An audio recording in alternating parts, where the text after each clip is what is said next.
മൻ ഖാമ റമളാന ഈമാനൻ വഹ്തിസാബൻ, ആരെങ്കിലും ഈമാനോടെ വഹ്തിസാബൻ അള്ളാഹുവിന്റെ പ്രതിഫലം കൊതിച്ചുകൊണ്ട് തറാവീഹ് നിസ്കരിച്ചാൽ ഗുഫിറ ലഹു മാ തഖദ്ദമ മിൻ ദംബിഹി വമാ തഅഖർ, എല്ലാ തെറ്റും അള്ളാഹ് പുറത്തു കൊടുക്കും.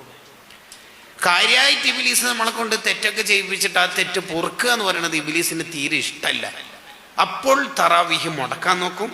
ഇല്ല എന്ന് കണ്ടാൽ കുറച്ചുറങ്ങിയിട്ട് ഒന്ന് റാഹത്തായി, ഇഫ്താറിൻ്റെ ഒരു ക്ഷീണമൊക്കെ ഉണ്ടല്ലോ, 12 മണിക്കാകുമ്പോൾ റാഹത്തോടെ അങ്ങനെയല്ലേ നിസ്കരിച്ചാലും അത് നോക്കും. അന്നേരം നമുക്ക് തോന്നും അത് ആയാലും എന്തായാലും വീട്ടിൽ നിന്ന് ഒറ്റക്ക് നിസ്കരിക്കലൊന്നും ഉണ്ടാവില്ല എന്ന് കണ്ടാൽ ഏതായാലും ഏറ്റവും സ്പീഡുള്ള പള്ളി ഏതാണ് എന്ന് നോക്കിയിട്ട് പോകും. ഇതാണ് മൂന്നാമത്തെ കാര്യം.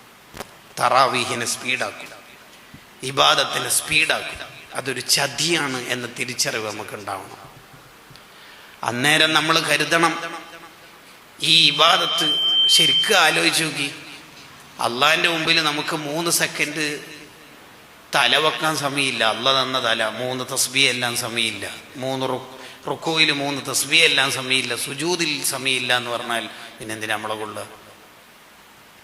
ഇമാം ബുഖാരി റളിയല്ലാഹു അൻഹു ഒക്കെ തറാവീഹ് കഴിഞ്ഞിട്ട് അവിടെ തന്നെ ഇരുന്നിട്ട് 10 ജുസ് ഖുർആൻ ഓതും.